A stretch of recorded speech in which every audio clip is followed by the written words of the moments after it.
레위기 19장 1절부터 4절 말씀 보겠습니다.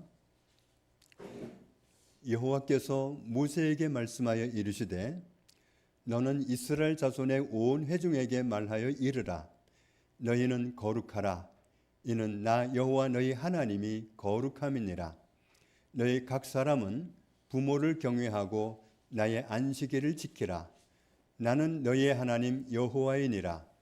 너희는 헛된 것들에게로 향하지 말며 너희를 위하여 신상들을 부어 만들지 말라. 나는 너희의 하나님 여호와이니라. 아멘. 성경은 하나님의 말씀을 기록한 책입니다. 요한복음 5장에 있는 말씀을 보면 예수님은 성경에 기록된 내용이 무엇인지를 이렇게 말씀합니다. 하나님이 성경을 통해서 말씀하고자 한 것이 이거라는 거죠. 너희가 성경에서 영생을 얻는 줄 생각하고 성경을 연구하거니와 이 성경이 곧 내게 대하여 증언하는 것이니라. 성경은 영생 얻는 길, 영원히 사는 길을 알려주는데 사람이 어떻게 하면 영원히 살 수 있느냐? 예수님을 통해서 얻는다고 말씀하고 있습니다. 지금 살아있는 사람은 다 죽음을 향해서 가고 있습니다. 어느 날인가는 우리의 부고를 알리는 부고장이 도는 날이 있을 겁니다.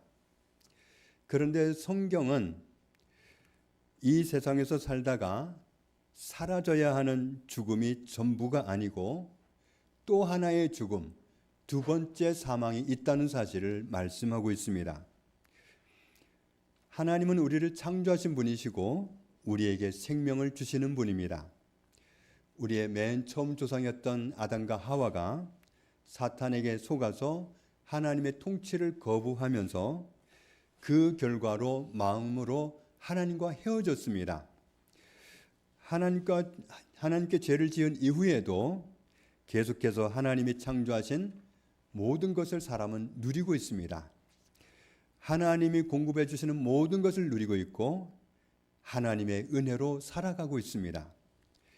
그런데 우리 마음에, 우리 내면에 하나님을 모시고 있지 않은 상태가 된 거죠.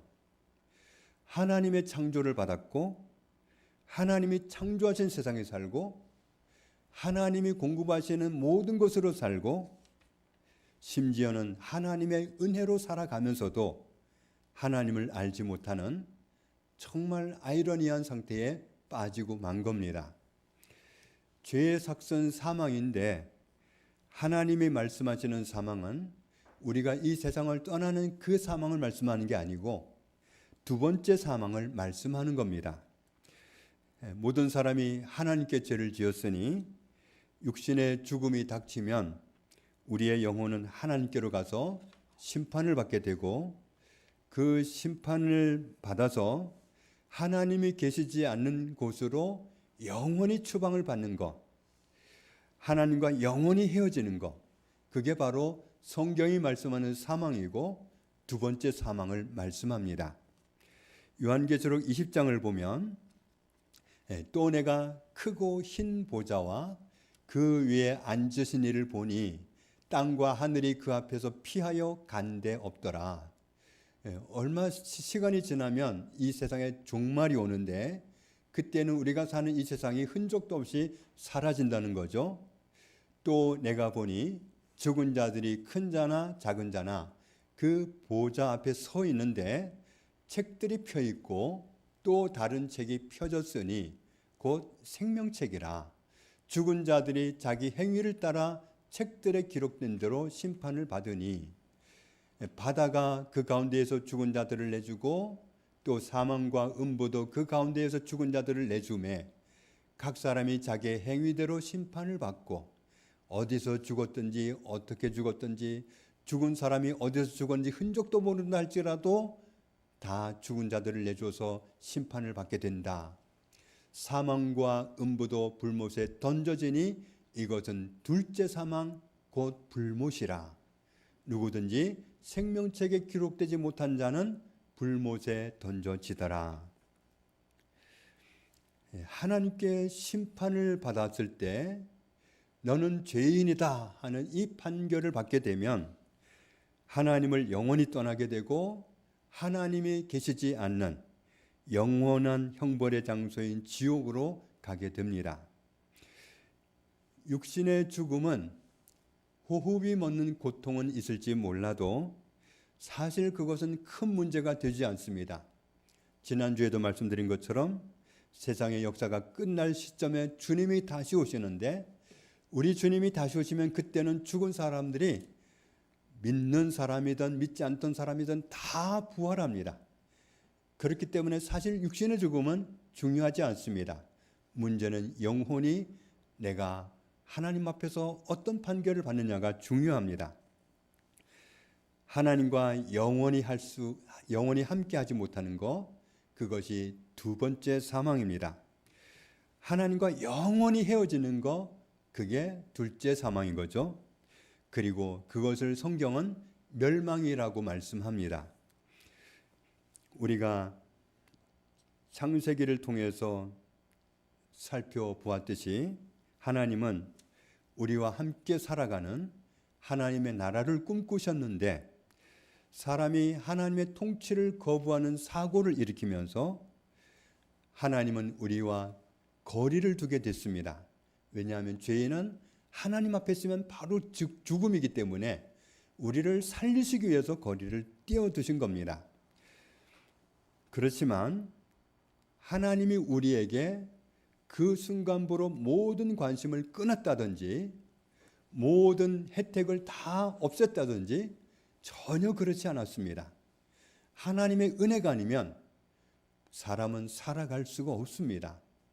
우리가 정말 건강을 잃어보면 알잖아요.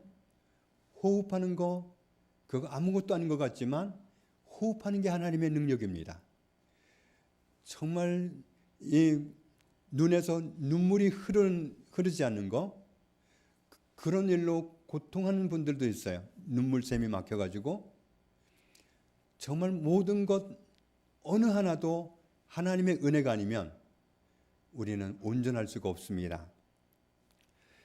하나님은 우리를 사랑하시기 때문에 하나님과 떨어져서 멸망받는 자리에 있는 그럴 때에도 우리를 안타까워하시고 애타게 돌아오기를 기다리시는 그런 하나님이십니다. 우리는 하나님의 통치를 거부하는 죄를 지어서 하나님께서 우리와 거리를 두시긴 했지만 창세기 3장에 보면 여자의 후손을 보내서 우리를 구원하신다고 하는 분명한 약속을 우리에게 주셨습니다. 하나님과 우리가 함께 살아가는 하나님의 나라를 다시 회복하겠다고 하는 약속이 바로 이 말씀입니다.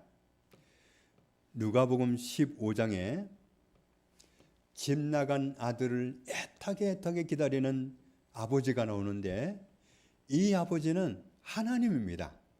하나님은 집 떠나간 우리를 하나님 곁을 떠나간 우리를 애타게 기다리는 분이십니다. 이사야 65장을 보면 같이 읽습니다. 내가 종일 손을 펴서 자기 생각을 따라 옳지 않은 길을 걸어가는 패역한 백성들을 불러나니 하나님은 하루 종일 손을 펴서 사람들을 부르고 계십니다. 자기 생각을 쫓아서 옳지 않은 길, 사는 길이 아니라 죽음의 길로 가고 있는 모든 사람들을 손짓해서 부르고 계십니다. 하나님께서 여자의 후손을 보내 우리를 구원하신다는 약속을 하셨고 우리와 하나님이 관계를 회복해가지고 하나님과 함께 살아가는 하나님의 나라를 다시 세워가신다는 약속을 하셨습니다.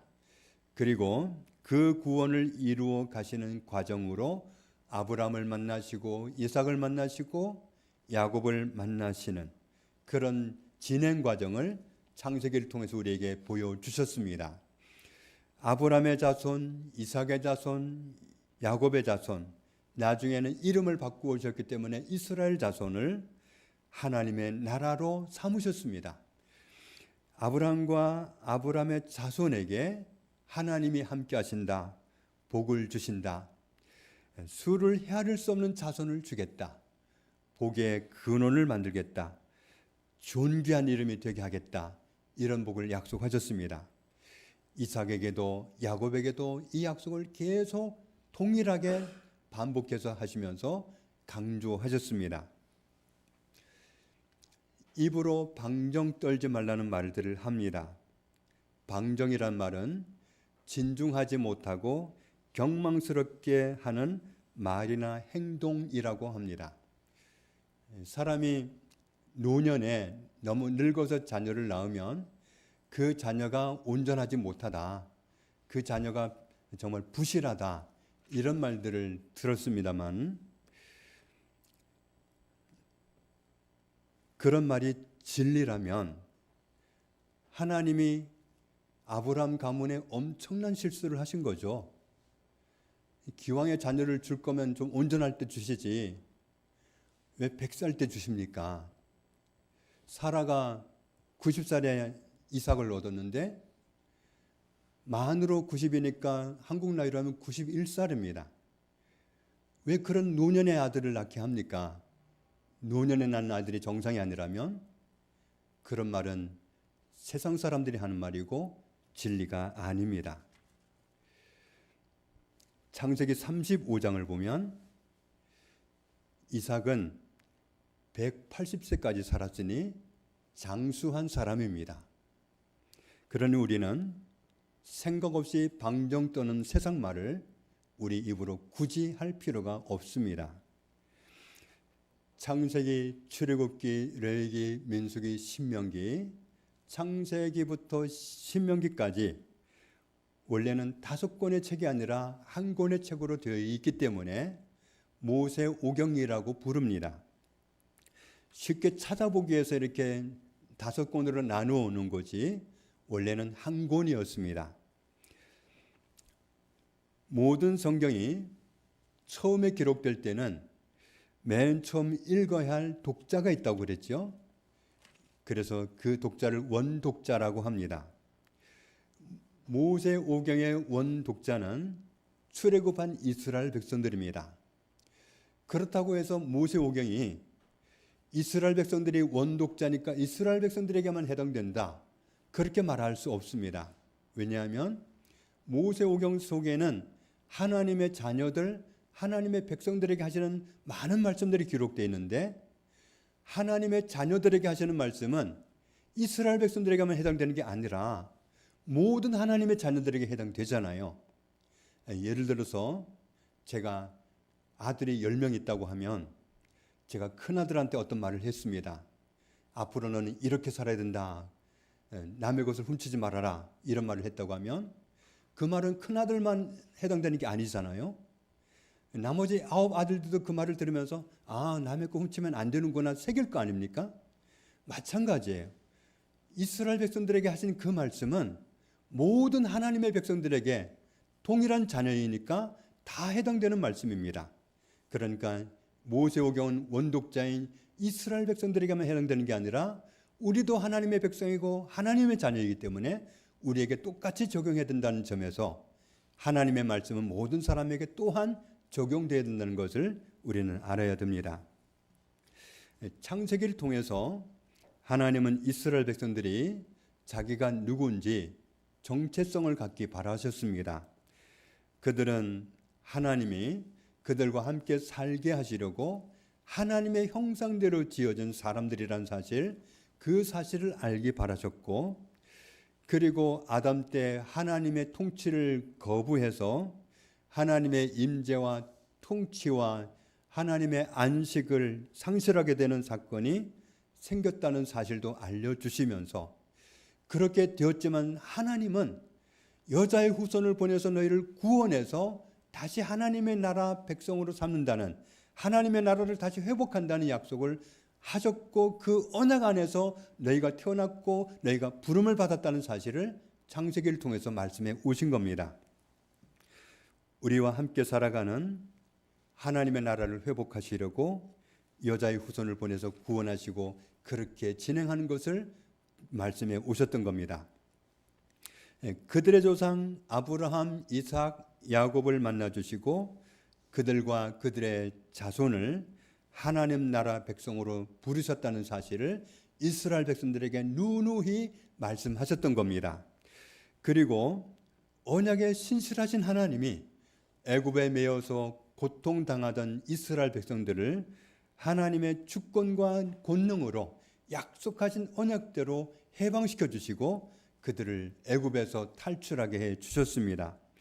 그리고 그들과 함께 살기 위해서 그들을 위해서 일찌감치 아브라함 때부터 준비하신 땅 가나안 땅으로 그들을 데려가신다고 하는 그 언약을 계속 그들이 알아듣도록 말씀해 주셨던 겁니다.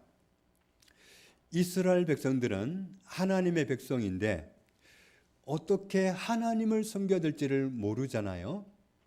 그래서 레위기라는 성경은 왜 기록하셨느냐 하면 이스라엘 백성들에게 하나님의 백성은 이렇게 살아야 된다는 것을 알게 해주는 말씀이 레위기입니다.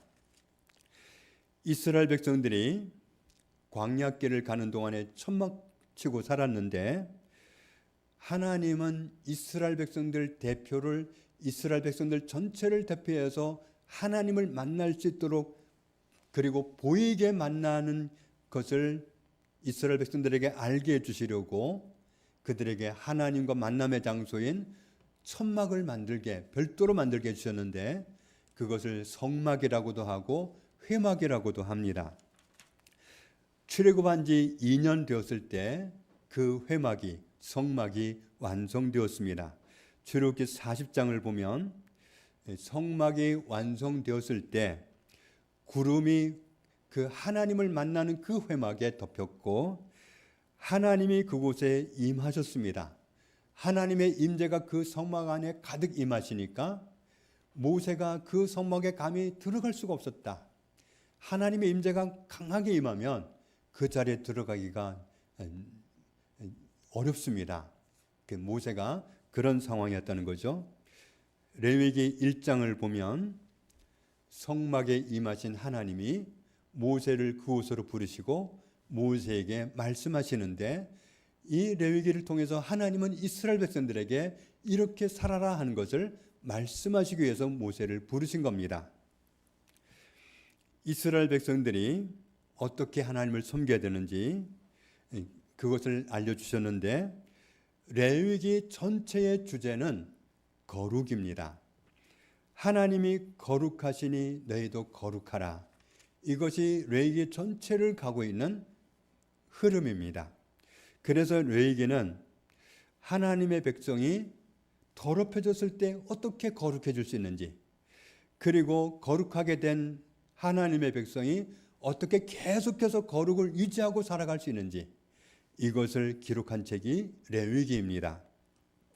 레위기는 27장까지 있는데 1장부터 16장까지는 죄를 지어서 부정하게 되기도 하고 생활 속에서 부정하게 될 수도 있는데 그렇게 부정하게 된 사람이 어떻게 정결하게 될 수 있는지를 알려주고 있습니다. 그리고 17장부터 27장 마지막까지는 어떻게 하면 계속해서 거룩한 삶을 살아갈 수 있는지 그것을 말씀하고 있습니다. 죄를 지어도 부정하게 되지만 죄를 짓지 않고도 생활 속에서 부정하게 되는 케이스가 있습니다. 레위기 12장 2절을 보면 여인이 아들을 낳으면 7일 동안 부정한 사람이 됩니다. 5절을 보면 딸을 낳으면 14일 동안 부정한 사람이 됩니다. 13장을 보면 몸에 나병이 생기면 부정한 사람이 됩니다. 29절 30절을 보면 피부에 오음이 생겨도 부정한 사람이 됩니다. 15장에 보면 몸에 출혈이 있으면 부정한 사람이 됩니다. 부정하게 된 사람이 정결하게 되려면 제사를 드려야 됩니다. 그것이 레위기에서 부정하게 된 사람이 거룩하게 되는 방법을 제시한 방법인데 부정하게 된 사람이 거룩하게 되려면 정결하게 되려면 제사를 드리는 겁니다. 제사는 어떤 제사가 있느냐 하면 제물을 태워서 드리는 번제가 있고, 제물을 흔들어서 드리는 요제가 있고, 제물을 들어 올려서 드리는 거제가 있고, 제물을 부어서 드리는 전제가 있습니다. 포도주 같은 것을 부어서 드리는 그런 경우 전제라고 합니다. 성막이 완성되고 모세를 부르시고 하나님이 모세에게 이스라엘 백성들에게 전달하라고 하시면서 하신 맨 처음 말씀이 뭐냐 하면 죄사함 받는 방법을 알려주신 겁니다. 그러니까 레위기는 죄 용서를 말씀하는 책이라고도 할 수 있습니다. 사람이 죄를 지으면 하나님과의 관계가 단절되기 때문에 그것은 심각한 문제입니다. 죄를 사함 받으려면 흠없는 짐승을 데리고 제사장을 찾아가야 됩니다. 그리고 제사장한테 내가 죄사함 받기 위해서 제사를 드리러 왔다고 알려주고, 그리고 짐승 머리에 손을 얹고 자기의 죄를 그 짐승에게 떠넘기는 시간을 갖습니다. 그리고 짐승을 죽이고 나서 짐승이 죽으면서 흘린 피를 제사장한테 넘기면 제사장은 그 피를 가지고 하나님께 나아갑니다. 짐승을 잡는 과정은 다 제사장이 하는 게 아니라 죄를 지은 사람, 죄를 용서받기 위한 사람이 하는 겁니다. 지난번에도 말씀드렸지만 그 짐승을 잡는 과정이 쉽지가 않습니다. 정말 복잡하고 정말 짐승을 잡으면서 내 자신이 피투성이가 되어야 되고, 양 한 마리를 잡기 위해서 온몸의 힘이 다 빠져야 되고, 정말 기진맥진하면서 양 한 마리를 잡아서 하나님 앞에 죄사함을 받는 겁니다. 그리고 죽은 짐승을 각을 뜬다는 표현을 하는데, 각을 뜬다는 표현은 마디마디를 자르는 겁니다. 마디마디를 잘라서 그것을 태우는 거죠. 죄를 지은 건 나이니까 내가 죽어야 되는데 죄 없는 짐승을 대신 죽여서 하나님께 바치면서 하나님이 나를 용서하시는 은혜를 잊게 되는 겁니다. 짐승을 드리면서 제사를 드리는 것이 과정이 복잡합니다. 멀리 사는 사람은 요즘이야 교통도 좋지만 그때는 교통수단이 뭐가 있겠습니까? 양 한 마리를 먼 곳에서 데리고 오다 보면 이스라엘이라는 나라는 뜨거운 나라이기 때문에 오다가 부정한 짐승으로 바뀔 수도 있습니다. 흠없는 짐승을 데리고 나왔는데 오는 과정에 그 짐승이 부정한 짐승이 되면 다시 돌아가야 됩니다. 다시 정결한 짐승을 준비해가지고 다시 와야 돼요. 거의 다 왔는데 그 짐승이 또 탈이 생기면 다시 가야 됩니다. 그러니 얼마나 번거로운 일입니까? 그리고 내가 하나님 앞에 제사를 드리고 정결하다, 너는 이제 깨끗하다 말씀을 듣고 돌아왔어요. 그런데 그 거룩이 얼마나 갑니까? 그 정결함이 얼마나 갑니까? 또 내가 죄를 지으면 또 가야 되잖아요. 그러니 이게 죄를 안 짓고 살 수는 없는 노릇이고, 그렇다고 죄를 안 지을 능력도 없고 정말 사람 잡는 겁니다. 짐승을 잡아서 죄사함 받을 수 있는 은혜가 있기는 하지만 그래도 이 짐승을 잡아서 드리는 이 제사를 죄를 지을 때마다 드려야 된다는 건 정말 힘든 일입니다. 하나님은 어떻게든 이스라엘 백성을 용서하고 싶으셔서 제사장들에게 날마다 상번제를 드리라고 했습니다. 아침에 한 번, 저녁에 한 번, 날마다 상번제를 드리라. 그러면 그 제사를 통해서 불특정 다수의 죄인들의 죄를 용서하겠다. 정말 이 돌아서서 또 죄짓고 그래서 왔다 갔다 해야 되는 사람도 많이 있을 거란 말이죠. 그런 사람들, 죄를 짓고도 죄를 지은지 모르는 사람들, 그런 불특정 다수의 사람들을 다 용서하시기 위해서 하루에 아침 저녁 2번, 한 번씩 상번제를 드리라고 하시면서 그 제사로 불특정 다수의 죄인들을 용서해 주겠다고 허락하신 겁니다. 그러니 하나님은 얼마나 용서하고 싶어서 애를 쓰시는 분인지 알 수 있습니다. 그런데 그 제사는 불완전한 제사였습니다.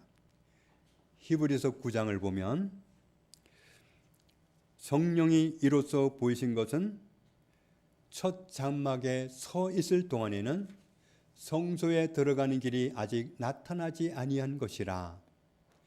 이 장막은 현재까지의 비유니 이에 따라 드리는 예물과 제사는 섬기는 자를 그 양심상 온전하게 할 수 없나니, 짐승 잡아 드린 그 제사로는 내가 온전한 사람이 되는 그런 길은 아니라는 거죠. 힘들게 짐승을 잡아서 제사를 드려도 그 제사로 완전한 의인이 되지는 않습니다. 그래서 그런 제사는 언제까지 드려야 되느냐? 창세기 49장을 보겠습니다. 같이 읽습니다.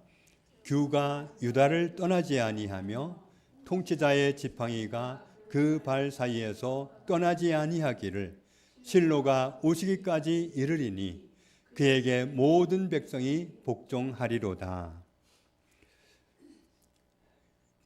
규가 유다를 떠나지 않는다. 유다 가문을 통해서 통치자의 지팡이가 나타난다. 그리고 실로가 오시기까지 그랬는데, 이 실로라는 말은 안식을 주는 자, 평화를 만드는 자입니다.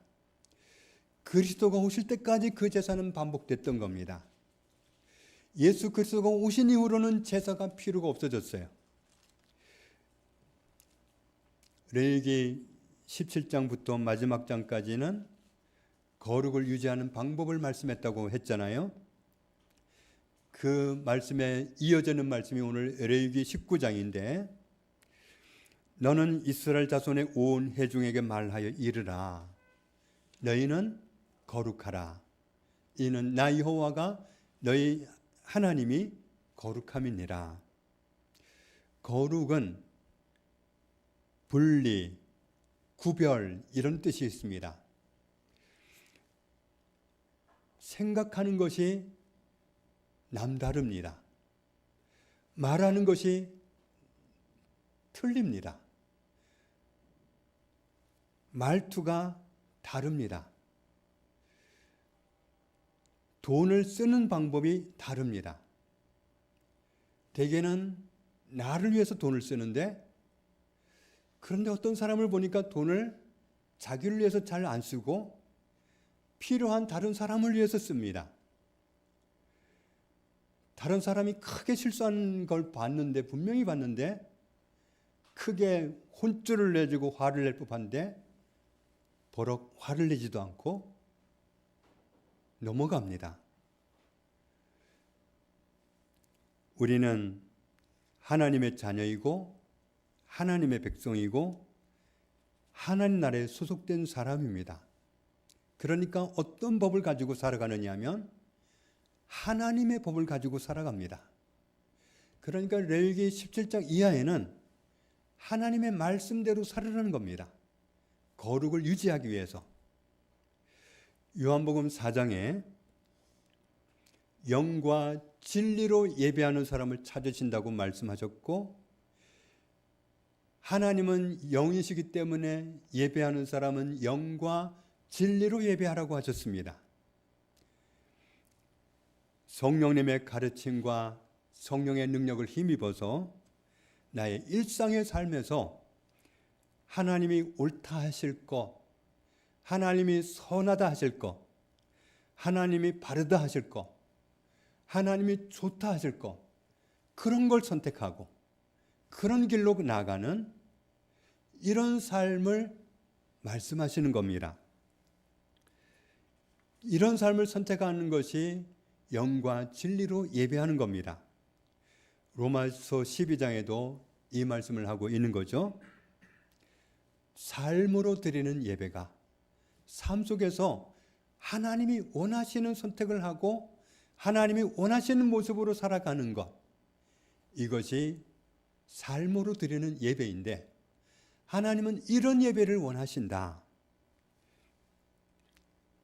우리는 짐승을 잡아서 드리는 그런 예배를 드리지 않습니다.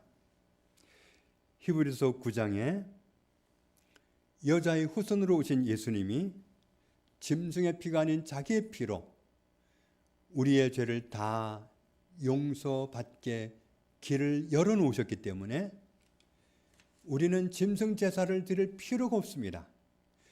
우리는 우리의 죄를 깨끗게 해놓으신 예수님을 의지하고 하나님께 나아가게 되는 것이고, 아예 하나님을 모시고 살아갈 수 있는, 그래서 하나님이 거하시는 성전이 되고 하나님이 거하시는 하나님의 나라가 되고 하나님이 나를 다스리시고 그 통치로 살아가는 하나님의 나라가 된 것입니다. 히브리서 10장 10절에 예수님이 자기 몸을 들이셨을 때 우리는 거룩한 존재가 되었습니다. 같이 읽겠습니다. 이 뜻을 따라 예수 그리스도의 몸을 단번에 들이심으로 말미암아 우리가 거룩함을 얻었노라. 아멘. 이스라엘 백성들은 죄사함을 얻기 위해서 짐승을 잡아야 했지만 우리는 짐승을 잡을 필요가 없습니다. 예수님이 우리를 거룩하게 만들으셨기 때문입니다. 그래서 우리는 아무 부담감 없이 하나님을 모실 수 있습니다. 우리는 하나님을 모시고 살면서 내 안에 계시는 하나님이 원하시는 삶을 선택하면서 살아갈 수 있습니다. 하나님을 모시고 하나님과 함께 살아가고 있는 우리가 바로 하나님의 나라입니다. 하나님 보시기에 합당한 삶을 늘 선택하면서 살아가는 것, 그것은 세상 사람과는 다른 삶입니다. 세상 사람들과는 구별되는 삶입니다. 이게 거룩입니다. 세상 사람과 다르게 살아가고 하나님이 원하시는 삶을 사는 것이 거룩입니다. 하나님이 거룩하신 너희도 거룩하라. 하나님은 우리가 거룩하기 원하십니다. 어떤 의식적으로 짐승을 잡아서 제물로 드리고서 예배하는 그런 제사는 필요가 없지만, 우리를 정결하게 하신 예수님을, 우리를 거룩하게 하신 예수님을 모시고 사는 우리가, 이미 하나님을 다시 모시고 하나님이 거하시는 하나님의 나라가 된 우리는 하나님의 뜻을 따라 살아가는, 하나님이 원하시는 선택을 하면서 살아가는 삶으로 예배를 드리는 거룩한 성도로 부르심을 받았습니다. 저와 여러분이 하나님을 의식하고서 하나님이 원하시는 선택을 해드리는, 거룩을 원하시는 하나님 앞에, 구별된 삶을 원하시는 하나님 앞에 그렇게 살아가는 우리가 되기를 주님의 이름으로 축복합니다. 아버지 하나님, 감사합니다. 우리는 우리 스스로를 더럽힌 죄인들이었지만 예수 그리스도의 보혈로 우리의 죄를 씻어 주셨고, 그리스도께서 우리의 죄를 감당하시던 그날 우리는 거룩해졌습니다. 예수님의 희생이 드려지던 그날 우리는 거룩해졌습니다.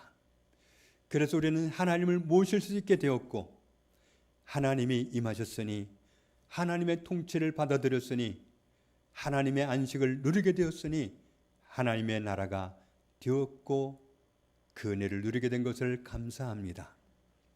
이제 우리는 세상 사람과는 다르게 살아가는 하나님의 백성이요 하나님의 자녀가 된 것을 감사합니다.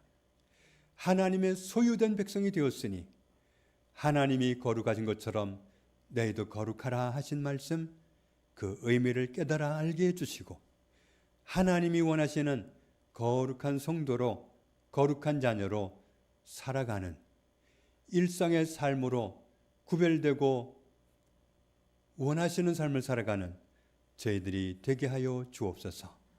예수님 이름으로 기도합니다. 아멘.